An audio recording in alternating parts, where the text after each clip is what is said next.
Hello, everyone, and welcome back to either the My Football Writer YouTube channel or the My Football Writer Spotify account, whichever way you are choosing to watch or listen to the 36th instalment of the MFW podcast. I'm Freddie Humphrey Wakefield. I am joined by Jack Wright, Henry Miller, and a new face. We've got a guest from the other side of the world, hence why it's sunny outside. We've also got Jacob Robinson, part of the Canary Cast podcast over on Twitter. So first things first, before we dive into the last 7 days for Norwich City, how have all three of you been, and what's been going on for all of you?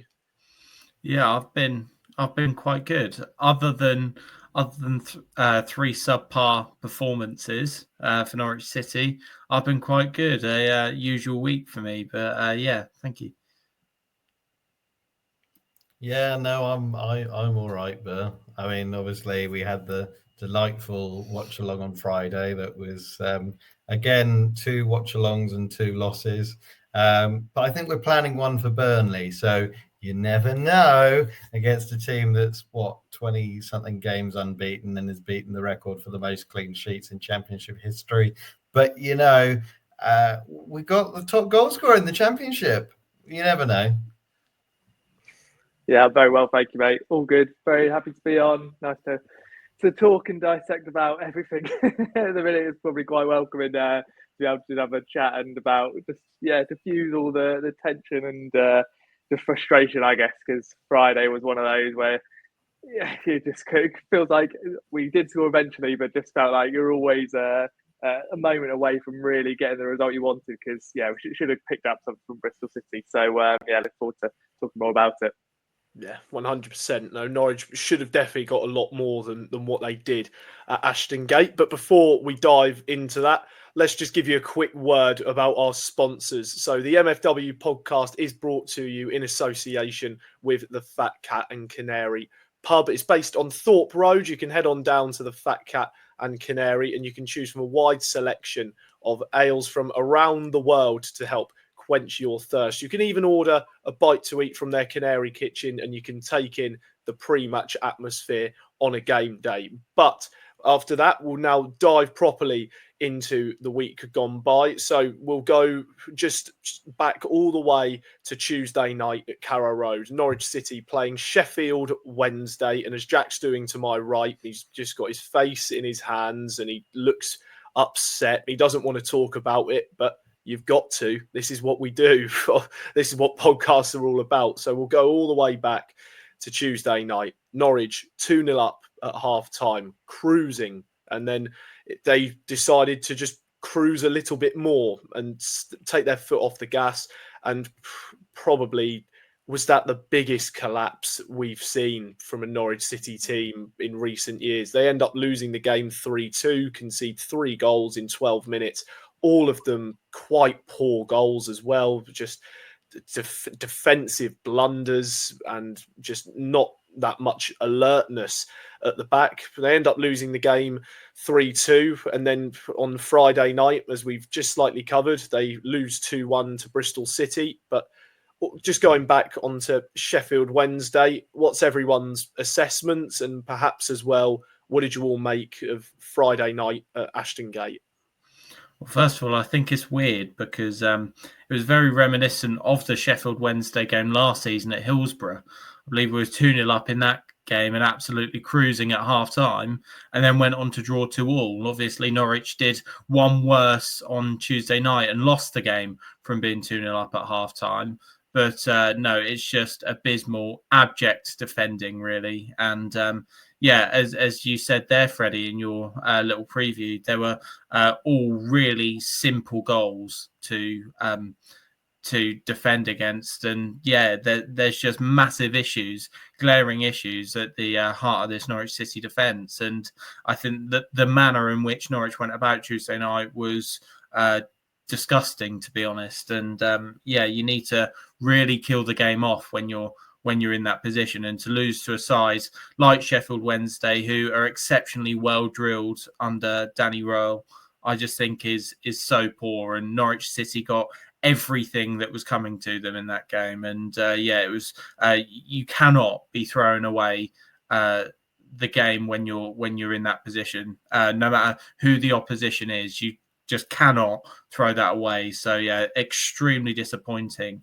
But moving on to Friday night against Bristol City, as I was saying to you chaps off air, I think in isolation, it's not a disaster. I think I watched the game and I actually thought we played quite well.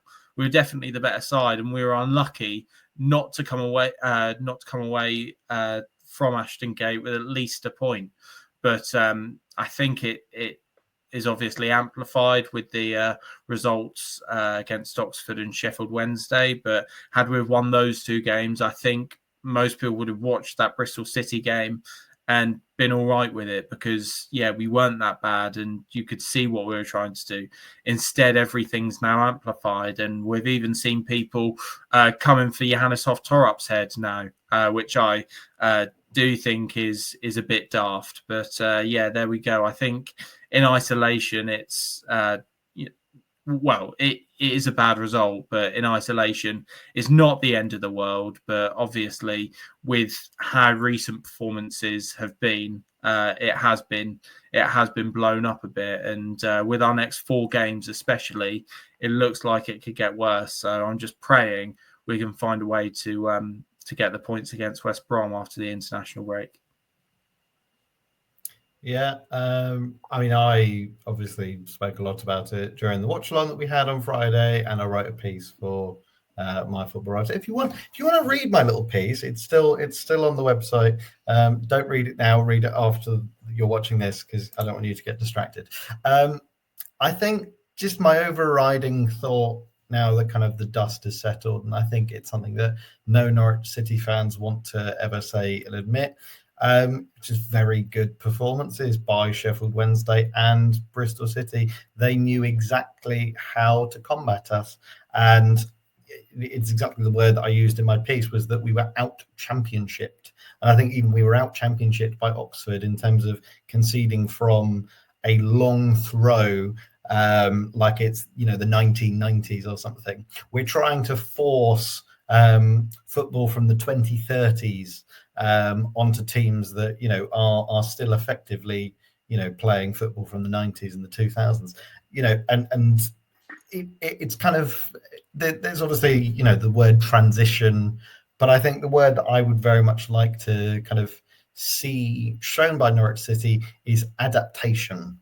I would like to see a plan B, and I think I can't remember how many times I've said it before, but Farke's Norwich, the mantra was always, we'll try plan A until it doesn't work, and we'll keep trying plan A.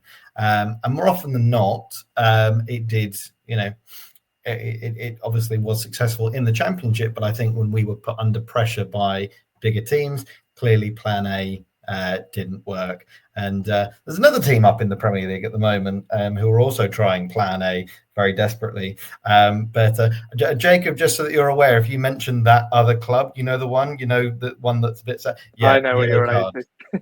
Yeah, don't say it. I won't make a trap for you. But I think just kind of it feels like obviously we're building a style of play. We're building, a longer term project, and it's all very well having like a very kind of set plan of how you want to approach a game.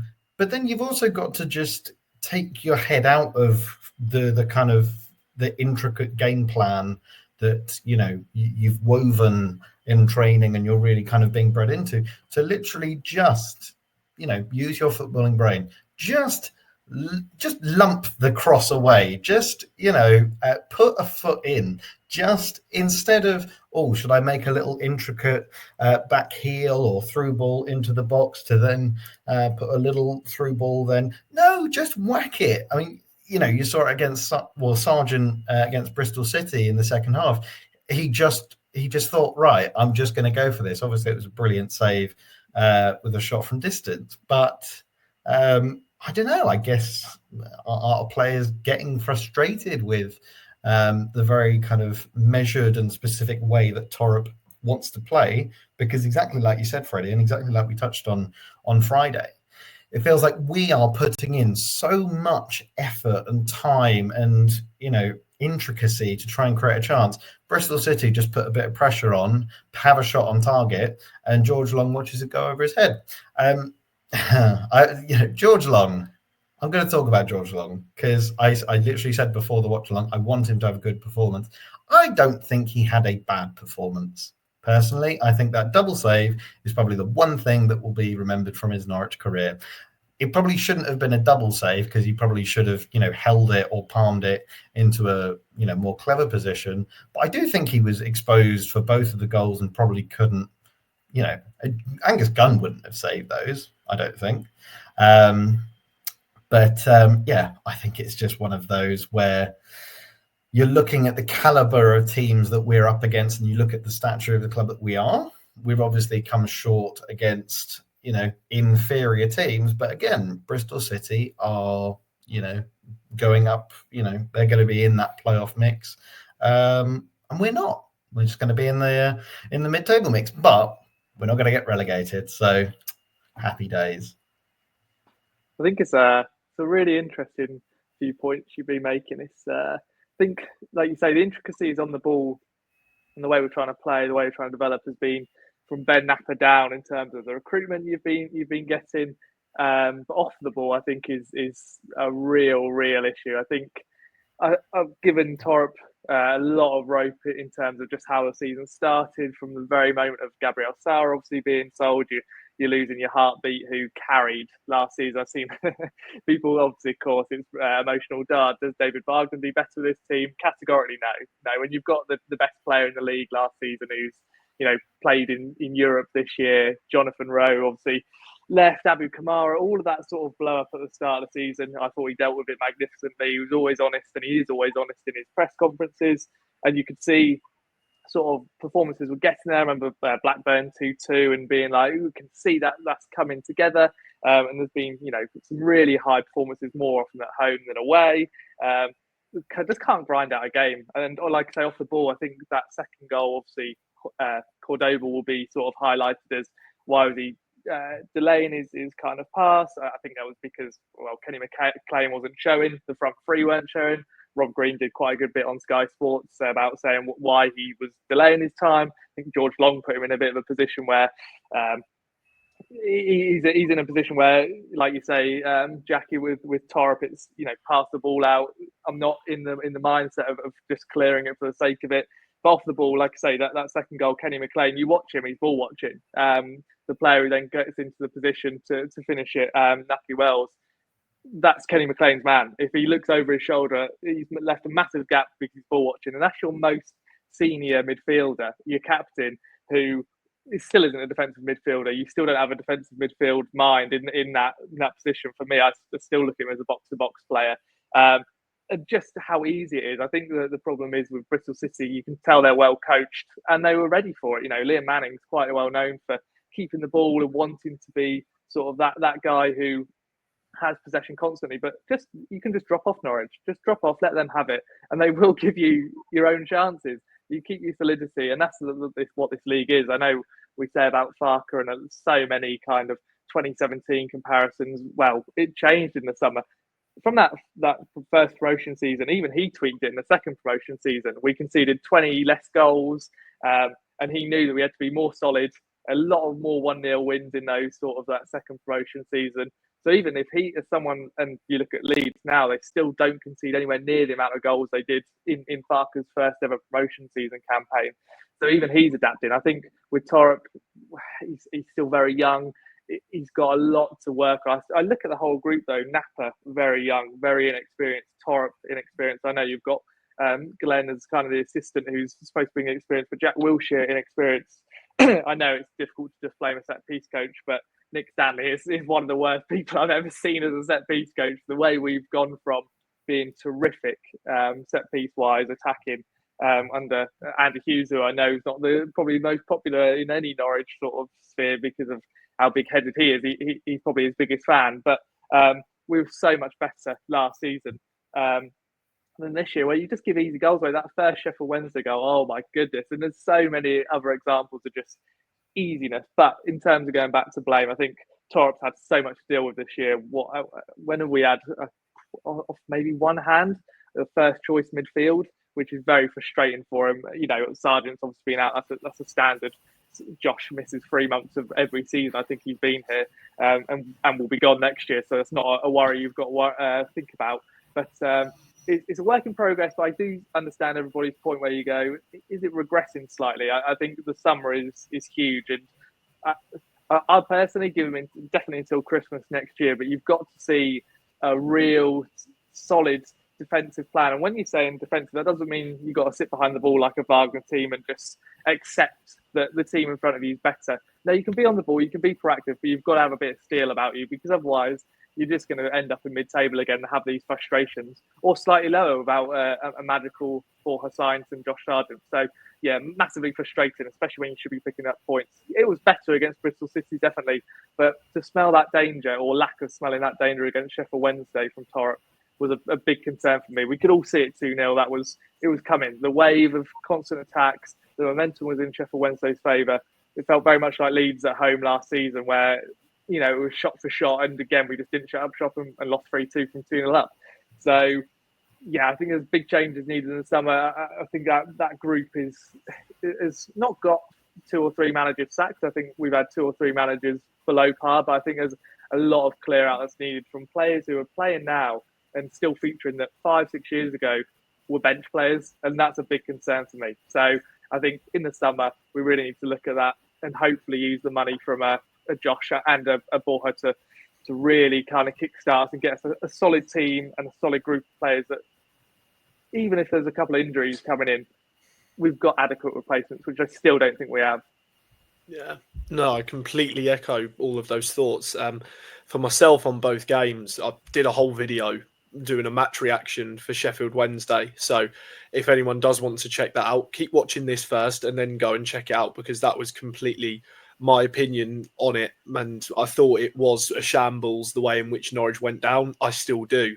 But as I say, I've already pretty much said everything I wanted to say about that game in that video.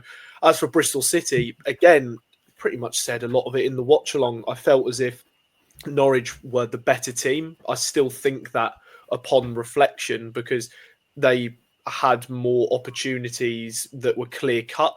I felt as if there was just really neat bits of football. The goal itself is a really neat, tidy goal and a really nice team goal. The cross from Doyle is superb. I didn't actually realise Callum Doyle has 7 assists this season. So it's a really impressive outlet from left back, albeit maybe defensively he hasn't got the pace and he's not got the positional awareness. But from an attacking outlet, I thought he was superb, especially second half as he pushed a bit further up.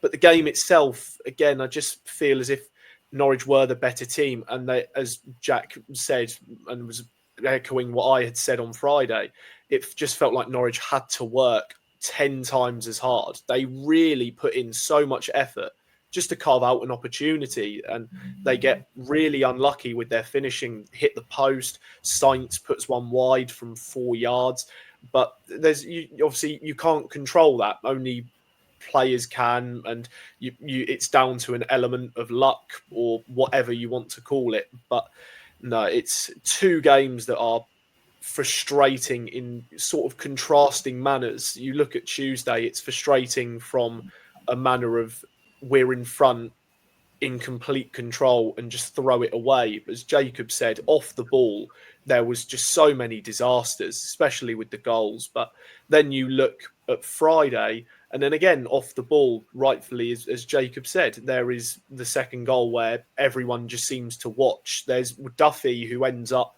on Narky Wells in our own penalty area, just backs off. He just leaves him alone and he lets him get the space to shoot, and he scores. But again, it's so annoying just to look back on it and try and decipher as to why it's been happening. But I think the point that Jacob made of the fact Norwich have just had so many injuries, I said this in another video as well, as to why I think Norwich have been struggling this season. Injury-wise, it's just been disastrous. It's player after player after player. That it just seems as if everyone has had an injury this season. I don't actually think a single Norwich player has actually played in every single game this season. I think the closest is Jack Stacey, who's only missed one. I think him and Duffy are the only two players who have actually almost played every single match, which two players of how many have probably featured? Maybe 25, perhaps a little bit more, maybe less. You think of that in total, it's incredible. It's genuinely incredible, the fact that many players have been sidelined, whether it's for how many games, but that to me really is that a huge reason. And maybe I'm not really saying it's an excuse for Johannes Thorup, but it's certainly a reason as to maybe why his side have been struggling, because he's not had the same players and the same team to give his ideologies to and have it consistently with the same men every single week. He has to tweak his team every game for whether Norwich they've just played 3 games in the space of 7 days, so there's that element. There's also, of course, players do get these small injuries that maybe they miss a game or two, or they've got to come off the bench because they're not fully fit. But it's certainly, for myself, the biggest reason as to why Norwich are ending up sort of maybe getting these results, because they simply don't have the consistency of players who have got the knowledge of what they want to do. And if anything, some of them are probably still being taught it because they've missed that many games. And of course, they're all incredibly talented players. That's why they play in the Championship. That's why they play for Norwich City. But for the rest of you, is that something you all agree on, or what are your thoughts? Do you think injuries are enough of a concession really for Johannes Thorup and that can defend him, or do you think that regardless of that, Norwich should still be churning out results and should be higher than where they ultimately have ended up? I definitely agree, and I think it was interesting to hear Johannes Thorup's post-match interview after Bristol City. So he basically said, and he said it in a way that was meant to not insult the players, but he basically said that the club are where they're meant to be right now, which is in the middle of the Championship. You know, he doesn't expect this squad to compete at the top in the top 6 or the top 2 because of the injuries, because of how many players he's had to bed in who normally either wouldn't play or wouldn't play in that position that they're asked to. You know, you look at someone like Callum Doyle, instantly he's on the back foot because, yes, for his development, he's playing every week, which is great, but he's not here for the long term, right? So instantly that's a mark against him. And also, he's playing in centre-back one week and left-back the other week, which, again, doesn't really help. You know, I think we had parts of the Bristol City game where Antti Sienats had to play, I think it was left wing-back at one point, just because there was no one on the pitch after Johannes Thorup made the sub that could fill in. And I think that is on Thorup, but also I've never seen anything quite like this injury crisis. So it's definitely a bit of both. But look, Johannes Thorup should take blame for how this week has gone. I think tactically he's not really done that well. But is that an excuse to want Johannes Thorup out? I don't think so. I think this season, we all knew it was going to be a transitional season. And when he said Norwich are probably where they should be, I think everyone at the start of the season thought Norwich would be where they are as well. I know I certainly did. So I think for Johannes, that probably goes in his favour. And look, he's new to the league, new to English football. He is going to make mistakes. It's about how we react to that as a club. And I think what people are forgetting, he's the first Norwich manager who's had to deal with a change of environment internally as well as externally. You know, it won't be easy with everything that's gone on with Delia and Michael behind closed doors for him to deal with that and shift to the Atanasios. You know, it could go from us not having, you know, millions to spend, but having certainly more than what we have done maybe in his first summer transfer window next season. So maybe that increase in finance is something for him to get his head around, and for him to learn going into this summer transfer window. So I definitely think there's a good manager in there, but he's made mistakes, and it's just about riding that wave and sticking with him, because I think it's very reactionary of people now. And not to call out the Norwich fans, it is the way football's going. You know, you see it with every football club. They'll string a run of bad results together and they'll call for the manager's head, but it's not the answer. And I do think Johannes Thorup is a good manager, because when we have got players fit, and we have got going, we've looked really good this season. And, you know, a big part of why fans wanted David Wagner to be sacked, despite the fact that he got us into the top 6, where we all want to be this season, is because Carrow Road didn't feel exciting anymore.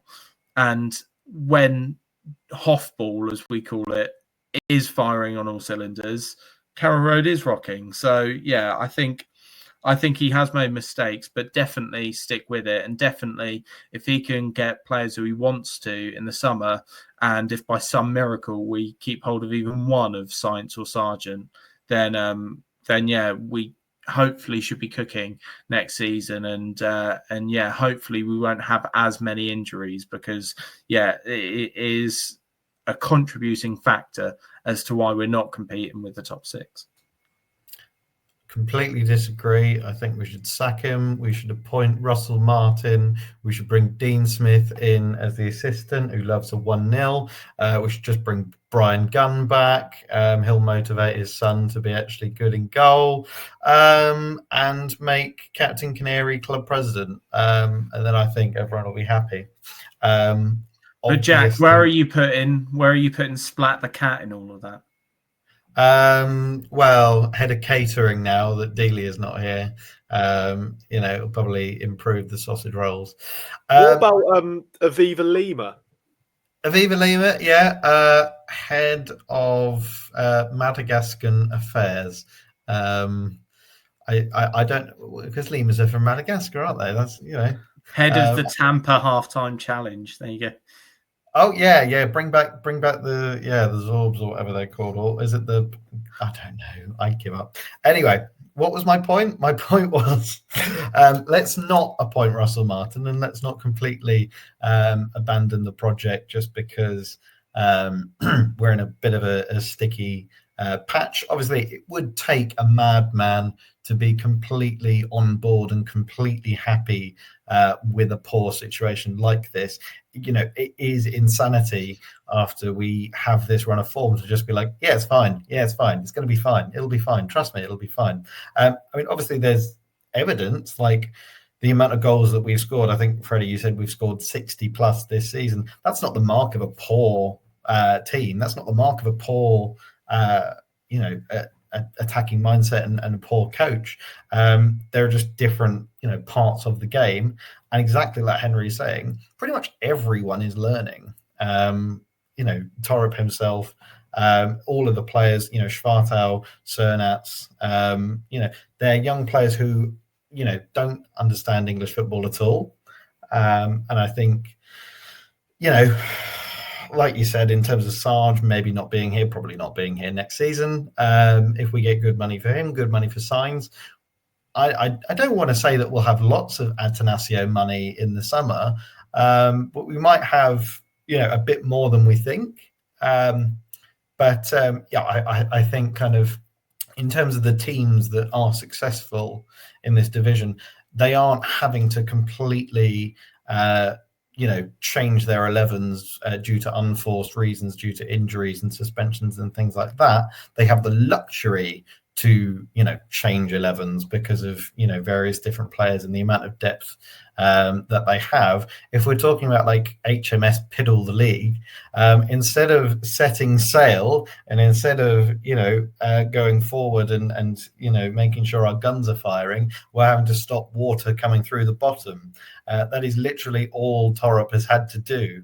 So we can't go and do any naval battles yet, because we've got some rust to unrust. That's something that you definitely do. You can tell I'm a competent person who understands engineering. On to Jacob for some actual proper insights. Go on, mate. I was really enjoying that. I was just enjoying the wording and the analogies. It's brilliant. I hate to kind of be the person who goes, "Oh, injuries are to blame," because it's the first for a manager, first for the coaches to blame. But when you've had two big injuries at left back now, two goalkeepers who have consistently been out injured in one way, shape, or form, your main striker again, like I say, out for 4 months again. Borja being out for 8 games for having a little feast upon an opposition player. Again, Kenny McLean. I mean, he didn't miss a game last season. I think that was a big thing last season. Gabriel Sara and Kenny McLean played 46 games in the heartbeat of that midfield, which made a huge difference. And we all said, Kenny played amazing at left back, centre back, midfield, along with Gabby in the centre.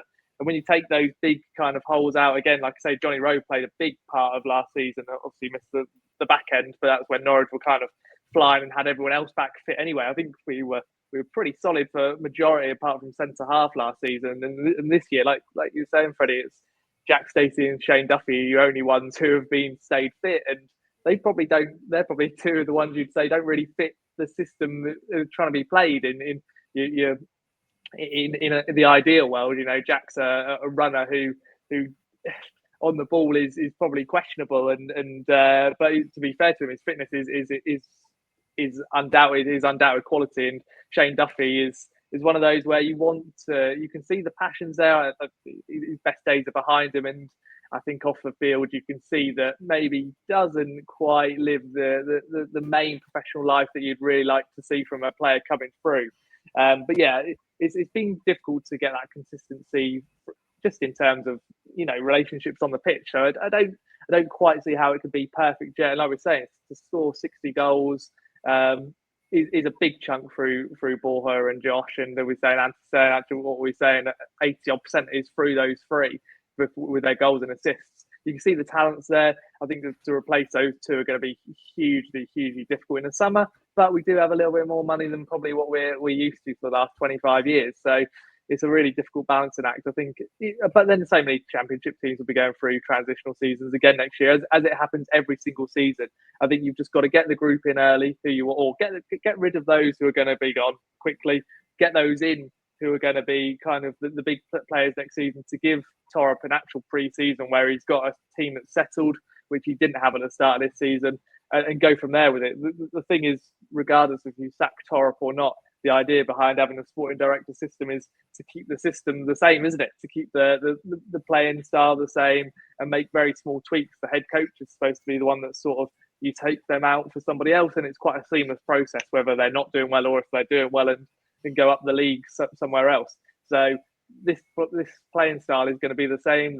The recruits in terms of who's coming in are going to continue to be your Rory McConvilles, who are good on the ball, or your Jacob Wrights, who are sort of maybe not the most big and physical, but they're going to keep the ball well. So Norwich fans are going to have to kind of accept that this is the way it's going to happen. It might be frustrating. I think there's just, like I say, there just needs to be tweaks, but injuries have been a huge issue this year, and hopefully, touch wood, with those kind of growing pains, you get Schwartau consistent minutes next year. Mahovo kind of continues and kicks on, and we just really see it. I think that's the thing as well. I'd like to just chip in a bit off kilter, but the young players we've brought in again this season, there's been a huge contrast to last year. We had Johnny Rowe come through last year. It was almost impossible not to just let him break through. It was almost not at the same level, but Madison-esque, where he's just gone, right, this is my year now. You're going to have me in the first team, regardless of what you think about young players or whatever. I'm in here and I'm here to stay.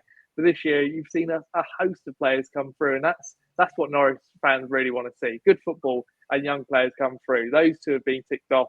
We're seeing, attacking output, which we didn't see last year. It's just the off the ball and defensive side that needs tweaking.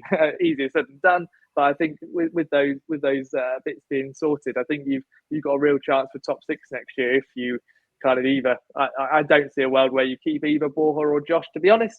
But if you do, then you've got a hell of a lot better chance. What I will say as well, just to jump back in on what Jacob was saying, he hit the nail on the head when he mentioned consistency. And I think with Johannes Thorup, what he has shown is that he's a really good man manager, and his life has been made 100% difficult because of the sheer amount of injuries we've got. It has hampered his man management skills. And the example what I'll use, we've debated him so often on this podcast, but it's Antti Sienats. I think his goal against Sheffield Wednesday put him on to double figures now for Norwich, or if he's not on double figures, then I think he's very close to it. Yeah. 7, and Jack, yeah, 7. But still, he's improving every week, and he's improving ever since Josh Sargent has come back up into the team as well. I think them two have started to link up well. So and again, that's down to Johannes Thorup. So that just shows you what he can do when he's given the time, and when he's got a player there who's been consistent in terms of being available to him. He can develop them, because yes, it's taken time with Sienats. Like I said, we have discussed his qualities and his limitations, but it looks like he's coming good. And Johannes Thorup and Sienats himself and Norwich have reaped the rewards for that. And if Sargent was to leave, exactly, Freddie's got the Croatian flag out now there, but if Sargent was to leave, which I think looks like a very strong possibility, hopefully with Sienats' development, he can come in and hit the ground running next season. Yeah, no, you do think that. I was very critical of Sienats at the start of the season. I won't hide away from it. I think the price tag didn't help him, but he has contributed a lot. And as of late, he does look as if a player who is starting to really grow in confidence. He looks a lot, you can tell he believes in himself a little bit more. It's maybe taken him a bit longer to settle into the English leagues than he would have liked. But as you said there, 7 goals this season. The best season for goals he had, he scored 8. So he's nearly actually matched the best season for goals in his career, albeit he's not been playing for many years, and he's mainly been utilised with Norwich, sometimes as a bench player. He's been played out of position as a winger, tried through the middle, but maybe it didn't work for him as much as he would have hoped. But I think in the last few games, actually being used as a wide player, especially in the first half against Sheffield Wednesday, I thought it was quite bizarre to see Marcondes play as a false 9 with a natural striker in Sienats out on the wing. But he actually came in field, he was inverted almost on the right wing, and his link-up play was really clever. Just came in and sort of, when Norwich didn't really have a player that had a sort of creative mind really sort of around the midfield, he just sort of came in and he did that job and ends up on the end of a gorgeous team goal. I think that goal against Sheffield Wednesday just showcased exactly what Johannes Thorup style of football is all about. Really lovely goal. If you've not seen it, watch the highlights, but end it after the first half, because it doesn't get much better after that in a Norwich perspective. But a really lovely goal, just playing out from the back, getting forward, really neat, intricate play. And no, he's really come into fruition. He's done very well for himself this season. And that sort of brings us on to sort of the next point about players who have come out of the last few games with a bit of credit. Borja Sainz finally back in the goals, hadn't scored since November, albeit he did have 6 games where he didn't play. But he's back amongst goals, scoring 2 in 2, which of course is great. He's back top of the championship scoring chart. 17 for the season for a winger is, of course, sensational. But as we've already covered, there's probably very few alternate realities or universes where Borja Sainz remains a Norwich City player for next season. But those performances sort of from those two wide men in Sainz and Sienats, especially for Sienats here, do you think that gives sort of enough optimism looking ahead to the next pre-season and the next season as a whole, where if Sargent ends up going as well, does what we've seen from Antti Sienats as of late sort of grow your confidence almost for him as a central striker, or is it maybe a little bit of a flash in the pan, and maybe he's a player who's a bit of an on his day player, if you will? No, I'd say it's definitely not a flash in the pan by any stretch of the imagination. You can see that there's definitely a player there, and he has grown in confidence as the week's gone by. But it does feel a little bit different to Josh Sargent's first season, both in the Premier League and the Championship, where he was a natural striker but forced out on the right. Josh Sargent wasn't great in those positions because he was that striker, and whenever he went centrally, he's reaped the rewards for it, and now he's the best striker in the league. With Antti Sienats, it has felt like he's played better whenever he's played on the right rather than centrally. So, yeah, I think his link-up play is exquisite, to be honest, and if we do lose Josh Sargent, which I think is likely, then yeah, getting another striker and play Sienats with him, and just properly bed Sienats into the system as well, and hopefully get the link-up play going, because Norwich City look like a better side at the minute when Antti Sienats is in the squad. So I think it's definitely something to look forward to. In terms of Borja Sainz, I'm glad that he's back amongst the goals, but it was sort of a myth that he wasn't playing great just because he wasn't scoring goals. I actually think he was having very good games as well, despite not scoring. But it must have been a relief when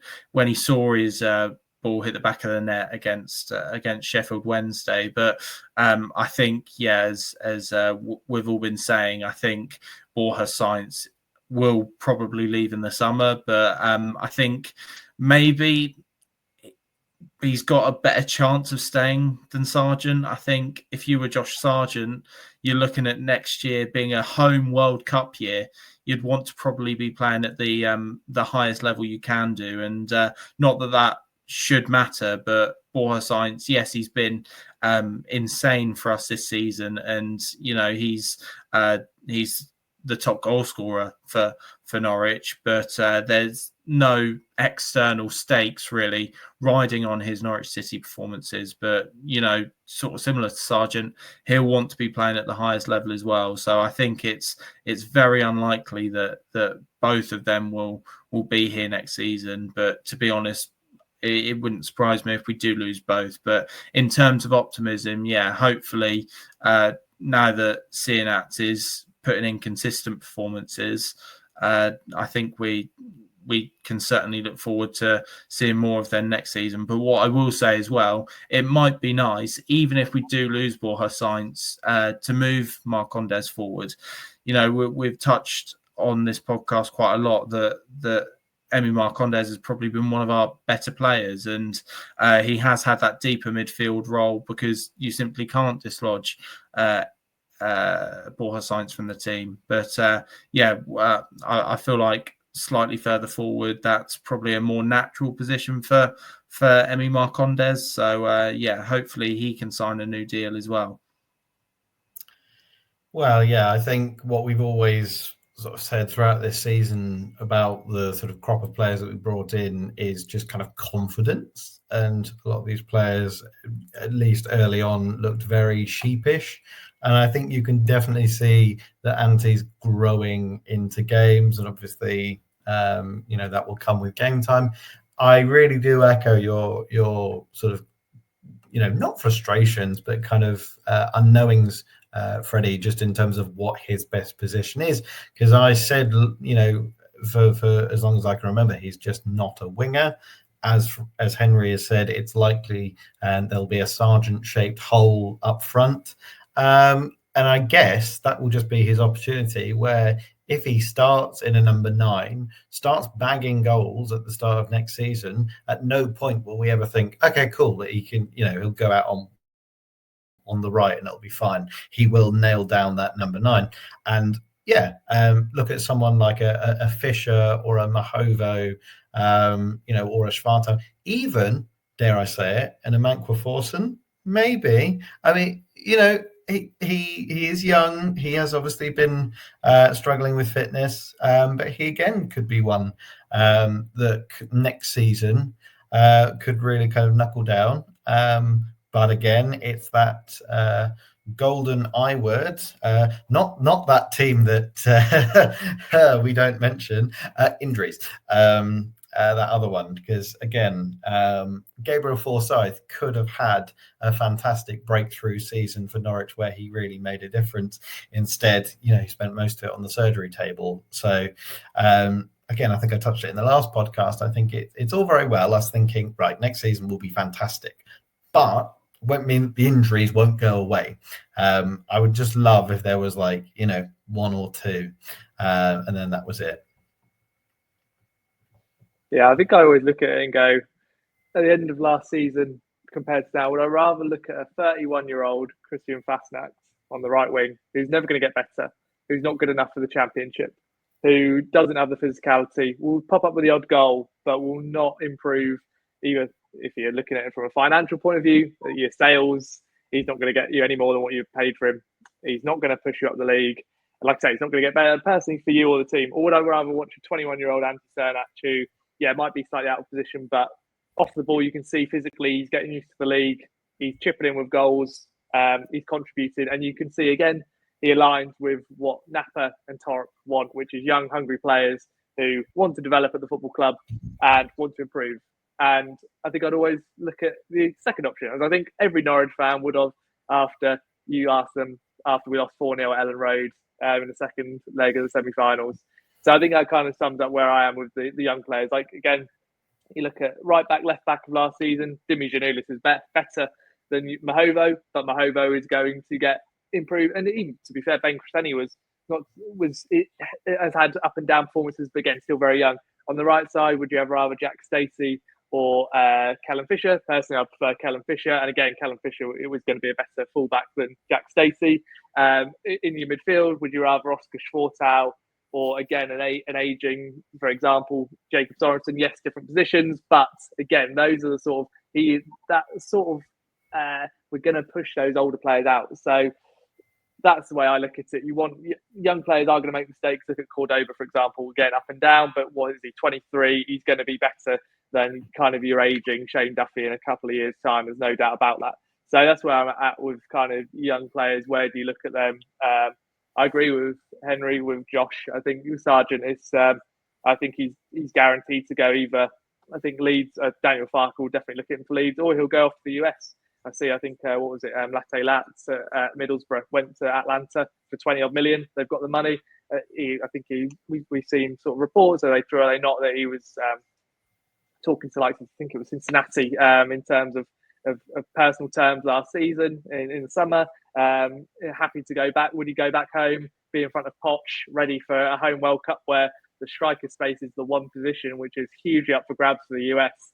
And he will be looking at that and going, that is my main focus. Stay fit for the season.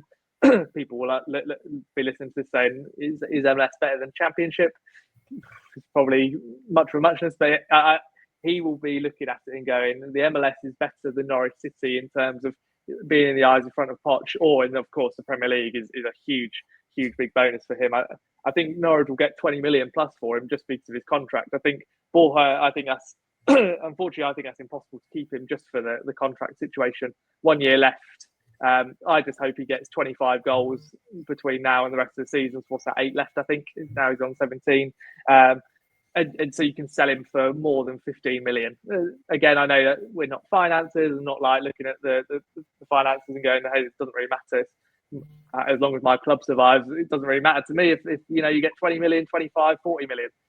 But yeah, I think in terms of, I think you're in an impossible situation there. And Marcelino Nunez, I think that's a player who, again, I look at and go, maybe injuries stop him from again, a really consistent run of 20, 25 games and a Premier League team taking him or a La Liga team taking him. So I think he's developed beautifully. Like maybe what Jack was saying with Forson, Nunes had that kind of season to begin with in his very first year where he scored that lovely dinked penalty in the cup. And then we didn't, and then he kind of lost his way a little bit. We couldn't quite see where he was. The shine took off him, probably overplayed a little bit by Dean Smith's shock.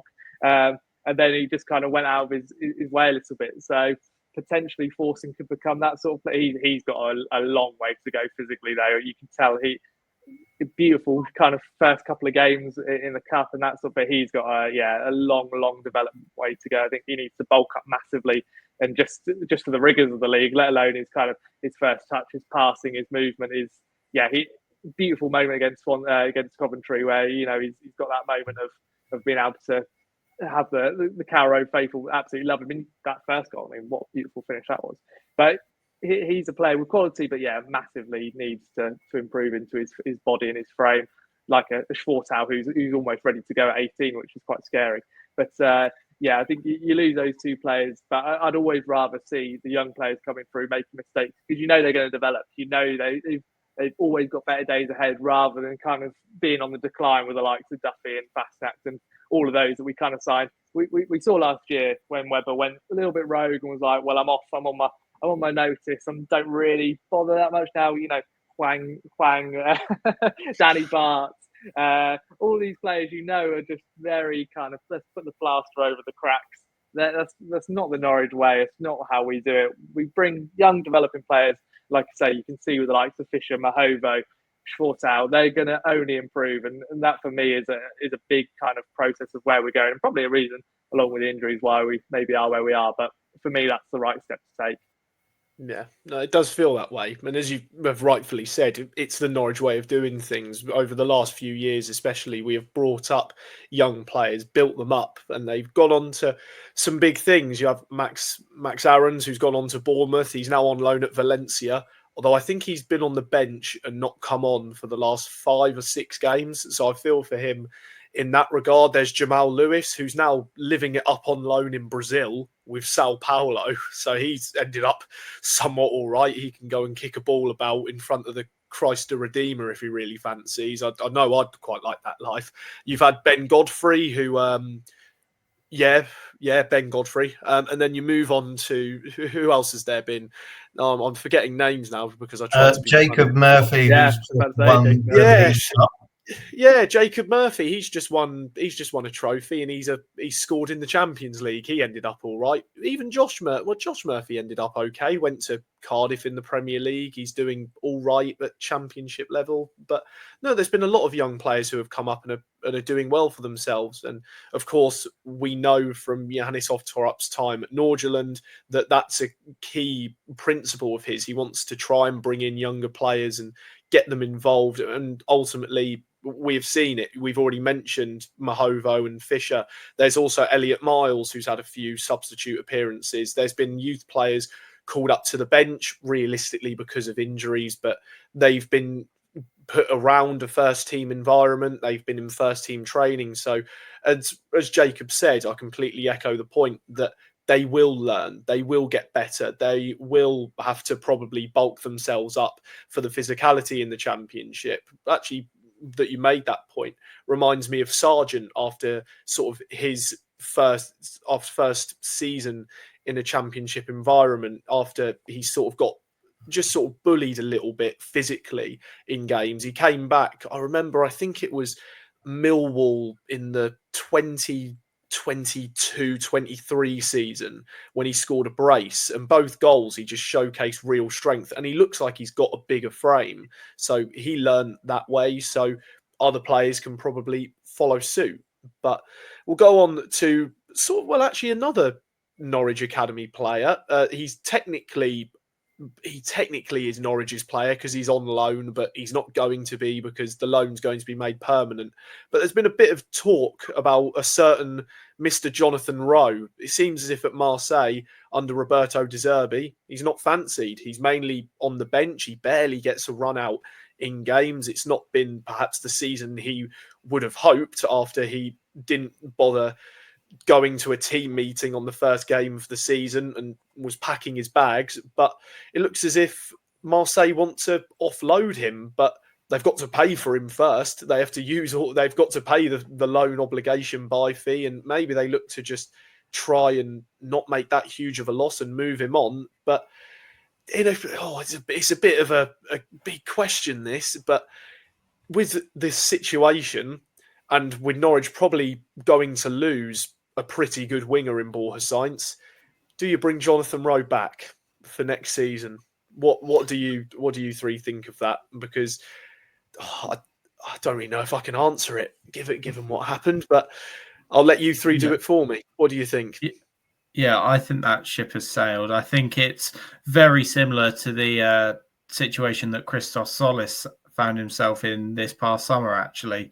I forget what Dutch club it was that had that obligation to buy, but they bought him and then offloaded him instantly to Club Brugge, I believe, because they didn't want him. I know there was talk there that whoever did buy him in the Eredivisie, I forget who it was now, just offloaded him straight away to Club Brugge, and it's going to be the same with Jonathan Rowe. Apparently, there have been talks that Marseille pay a little bit extra to cancel that obligation, which for Norwich will be a good deal.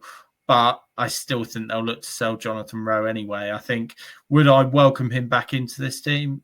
Yes, I probably would do. I think he is a good, young, hungry player, and I think he probably has learned his lesson from when he decided to go AWOL on Yanis Thorup at the start of the season.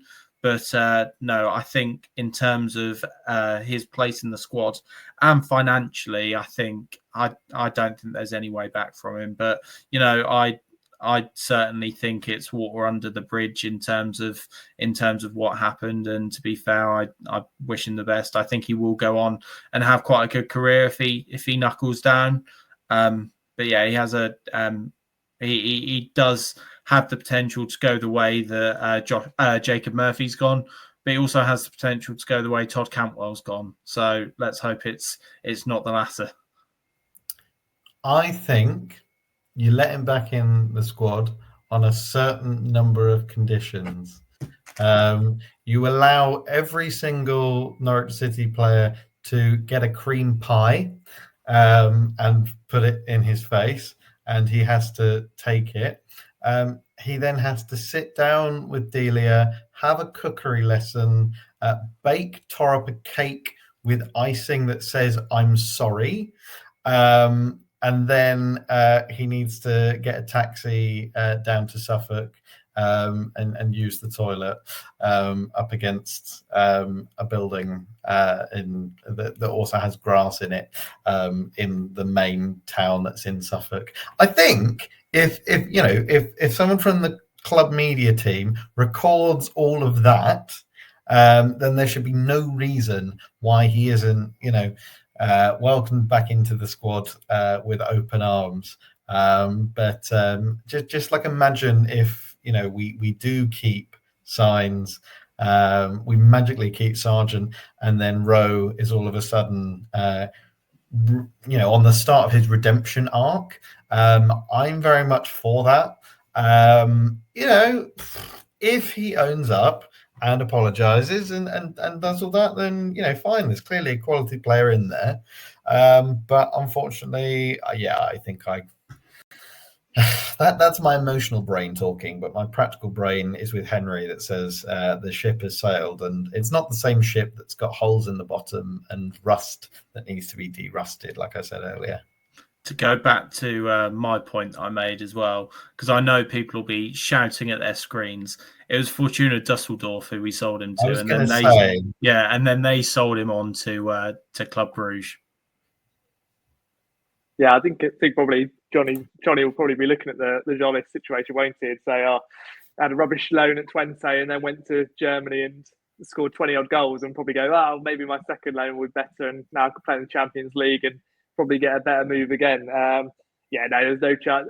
The football fans are fickle, aren't they? I think if he came back, scored goal, and I'll put myself in that list, I'm definitely not above that. In terms of if he scored 5 goals in his first 10 games back and was dominating the league, you'd completely forget what he did or whatever. But I think it's such a stupid move from him just to listen to his advisors, because he probably said no to Leeds for Norwich, for the sake of Norwich. When that for the fans, for the relationship, not to go to the Championship rivals, and so then just all he had to do was turn up against Oxford away, play the game like Adam Eder did, and he could have then gone, and we would have waved him off and said, "Yeah, best of luck, Johnny. You had a brilliant year last year. You probably deserve your move." A bit of a rogue way to go to France. Marseille, obviously, a huge club, but a bit out of the sticks in terms of it's a top 5 league, but it's definitely 5th in terms of kind of popularity and quality. But it's at least probably a bit better than the Championship. You get to play in Europe with De Zerbi as well. Is a brilliant kind of move for him. Definitely better than a Wagner or a Dean Smith that he's used to.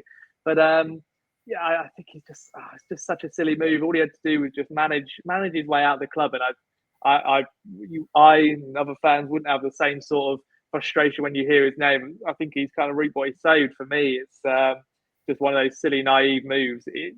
I don't think there's a chance he'll come back. I'd be very surprised. Marseille will definitely try and offload him. It'd be really interesting to see where he goes, because I think if he'd stayed here this year, he would have had another productive year. Maybe not as good as his first breakout when no one knew who he was, but he would have still been getting close to double figures, that's for sure. And again, frustratingly, with probably that right wing spot, bit of a gap at times in terms of your Cade Gordon's not being good enough, and Cernak being played out of position. Probably would have been the perfect position to have him there and kind of cutting in like that goal against Hull that he scored, or playing out wide and just being able to whip crosses in. I think he would have been a really good player to have in that position. But yeah, that moment's gone. And I'll tell you what, fair play to Ben Nappers for getting, close to 12 million for a player who Marseille do not want, because that's he's definitely not worth that now sitting on the bench. So I think from a financial point of view, that's a definitely big win. And yeah, it'd be really interesting to see where his career goes next. I think he's got a better mentality than what Todd's got, in terms of you don't see quite as much silliness when things are going wrong on your Instagram and these sort of things. But there's a definite player there. But like you're saying, Freddie, look at Max. I think we all thought that was a player there that could be in the Premier League for the next few years, and now he's just sitting on the bench in Valencia. So it'll be interesting to see. But yeah, I don't see it. Don't see a world where he comes back and plays in terms of Norwich next year. No, well, we'll see. Who knows? He probably won't, because he has got to sign for Marseille, and I think it'd be very interesting. I'd love to know if that's happened before. A team loans out a player with an obligation to buy, the team buy him, then he ends up coming back. If anyone's known of that before, leave it in the comments, because that's if that's ever happened before, that's very, very intriguing. I'd like to know if that's happened. But now, for some nonsense, after some actually really sensible talk that never happens on here. So let's go back to some nonsense, as we always do, and when we love to do on the podcast. So, Jacob, you've not been on this before, and unless you've watched before, don't know if you have. I won't be angry at you if you haven't, but we'll go on to some quick fire hot takes for anyone else who may be new to the MFW podcast. You may have been watching or listening for the first time. Jack here writes us 5 questions every single week. We've got to answer them as well, not as quickly as we can, but just the first thing that can really pop into your head. You give them an answer. Sometimes they're controversial. Sometimes they make absolutely no sense. So I'll let him take centre stage. I must add, this has been a very, very insightful podcast and very, great work from Jacob. Let's lower the bar massively. A classic opening question: who is your anti-man of the match across both games this week? Cool. That was Sheffield Wednesday. It's hard to nail it down, because everyone in the second half just fell apart. Can I say everyone? Because I don't really think I can nail it down. I'm really sorry if any player ends up watching it. I'm just going to say everyone. Bristol City. There's a very easy answer. Which I'm unfortunately going to take, and I'm going to have to say George Long. I think saying George Long is absolutely ludicrous. I think he didn't really put a foot wrong. I think the only thing he could have done better was that first save of the double save, but he made up for it. Both of the goals weren't his fault, and yeah, I do feel sorry for George Long, because he's once again been the NCFC scapegoat, hasn't he, this season? But I'm not going to go with George Long. I'm actually going to go for someone who is, that being said, a lot better than George Long. I'm going to go for Kenny McLean, because similar to what Jacob was saying, he's probably a box-to-box midfielder, but he was sleeping, I thought, for some of the goals that we've conceded recently. So for him, you do probably expect better output defensively and going forward. So for me, Kenny McLean.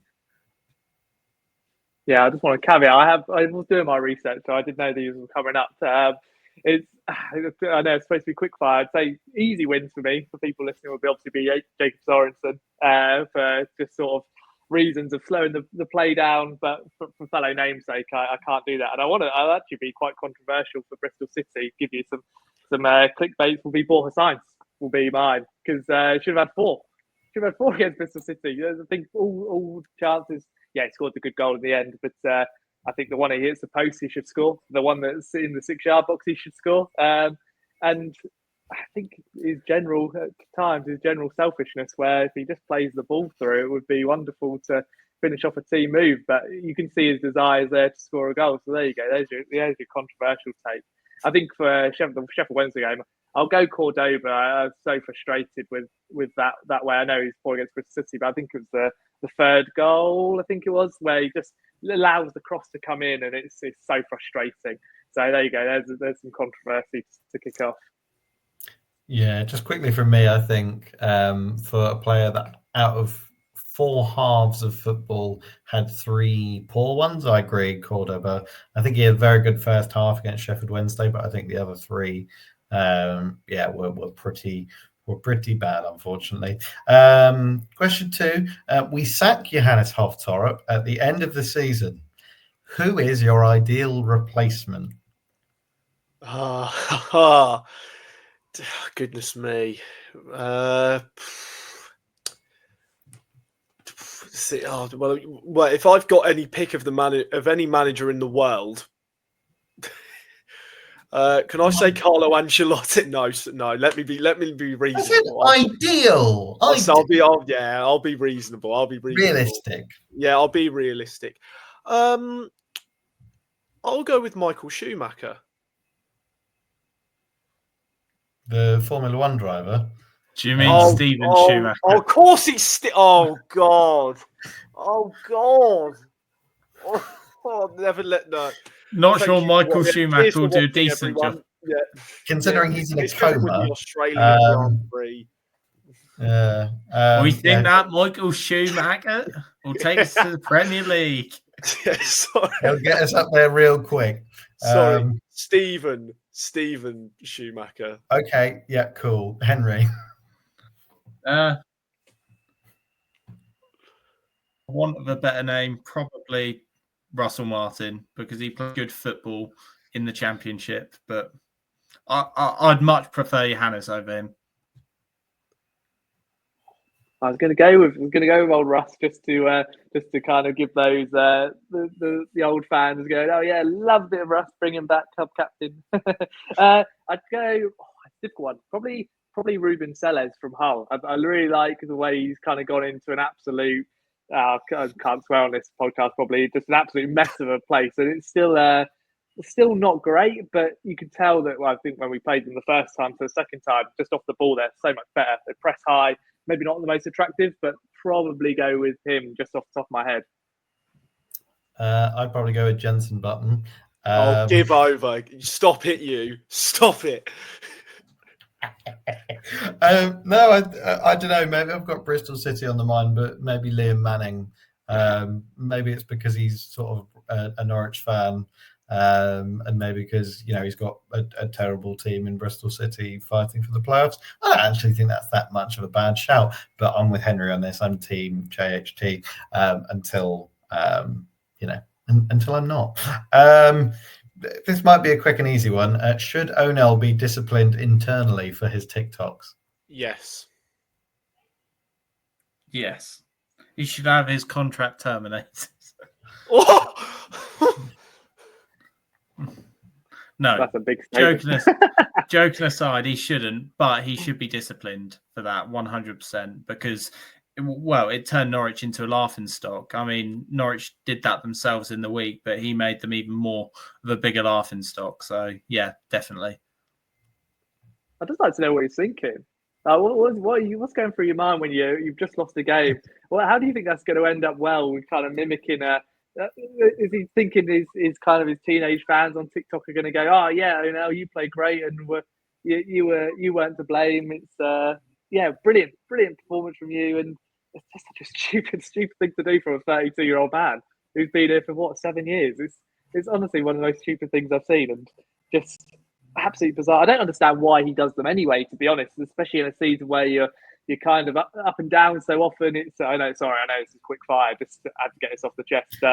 It's just honestly baffling sort of mentality. And again, probably everything that's wrong with the group in terms of that's one of your most experienced players is doing a stupid TikTok or putting a phone in front of someone's face. I mean, it's funny if you go and beat the rivals down the road and you see Marcelino Nunez next week in having a laugh and funny and all this, but it's bizarre. I'm sure he's a nice guy. I'm sure there's an innocent way, and he obviously won't look at it the same as Norwich fans in terms of taking it so personally. He gets paid his 15-20 grand a week regardless. He doesn't care. So a little TikTok here and there to get his Starbucks coffee he won't mind about. But yes, in short, yes, he should be fined for that. And hopefully now for the rest of the season, he doesn't do stupid TikToks. We can appreciate him at the end of the year, say thank you for your service, thank you for your loyalty, because he is one of those players who you do actually know gives 100% each game. I know the tattoos are a bit of one to take a joke about when we're losing, but he has given probably his best years to the club, but at the same time, he's probably not getting a better club than Norwich. But yes, he should be. I'll keep it short. Yes, he should be. I don't think he should be because he's a grown man and he should know better. And I think everyone, when he walks into the training room, should just look at him weirdly. Again, 32. To coin Henry Miller's favourite phrase, grow up. But Jacob hit the nail on the head, right? It's only impressive to teenagers. I've said this before. Yes, true. What position in the table at the end of this season would constitute success? Obviously like a realistic, but I'm not saying like top of the league, like a position that we can finish in with the games that we've got left. What would be success? I'd say 8th. I'd say the top 10. We've had so much going against us this season, and if we can be one of the 30 best teams in the country, despite Spitty McSpitface and the injury issues we've had, and Jonathan Rowe walking out on the squad, I think it'll be very good if we could be in that top 10. I'd say if it's top 6, does it really matter? If it's not top 6, I mean, does anyone remember? I know 14th where we finished under Farke first season. Everyone goes, "Oh, it's mid-table," and probably would be the same if we finished top next year. They go, "Oh, we finished mid-table." I don't see a difference between 8th or finishing 7th and 14th. To be honest, I know it's kind of a hey, look, we're almost at the top 6, but hey, you're still not in there. So what does it matter? Top 10 would be. I'm saying that top 10 would be great, but like I said, it's regression on last year position-wise. Whatever happens, I think this year, I don't think anyone thinks we're finishing higher than 6th. I don't think anyone thinks we're finishing 6th now. So I really don't think it matters. I think next year it's all about seeing some real progress in the summer. Maybe having a kind of a Napa interview or a Thorup interview and going, right, we know this year wasn't good enough. Here's the targets for next year, and here's how we're going to see it. I think that for me would feel a lot more justification of ups and downs this year. How we're going to improve it, rather than being like, oh yes, we finished 12th rather than 15th because of goal difference. So yeah. Yeah, fair point. I think anything higher than where we are now, which I think is 13th, which, would constitute us probably getting results against Sunderland and Burnley and West Brom, which, that would be fantastic. We should have got the points against the teams that we should have done. There is obviously scope for us to finish a lot lower than where we are, given the form of other teams. So that's quite a worry. I think 8th, would be absolutely amazing. But of course, in that famed playoff race that we thought we were in at the start of February, that is long gone. And your final quickfire hot take: start, bench, sell, Sarge, signs, Nunez. Well, you got to start Sargent realistically of those three. What he adds to the team and how fantastic he is, and that any other striker here doesn't do what he does. So no, you've got to start him. Bench. See, this is a toughie now because I'm going to get pelters no matter what I say. So you know what? I'll bench Nunez and I'll let Sainz go to a different team. I think Freddie is absolutely spot on there. I was thinking exactly the same. I think with the contract situation, like you touched on, Jack, it's good just to get the money for Borja Sainz. So let him go. Bench Marcelino Nunez, and you have to start Josh Sargent. He's the best striker in the league. Yeah, I completely agree with you both. I think, like you say, Henry, with the contract situation, I think Borja's off anyway. I don't know if he's. I think with the other two, you can tell at least they're. I think Borja plays for himself so much that sometimes it's a detriment to the team. You can tell that purple patch is, and I know he's a good, willing free shooter and could score some beautiful goals. But I feel like if you're looking from a team perspective, you take Josh out, it crumbles. You take Borja out next season, you could probably adapt around losing those goals with decent quality. Is that Dobbin coming in? Is that a couple of bit more pace? Nunez will probably be injured, so that's probably why he's on the bench. So we'll go with those. I'll agree with my other two, I think.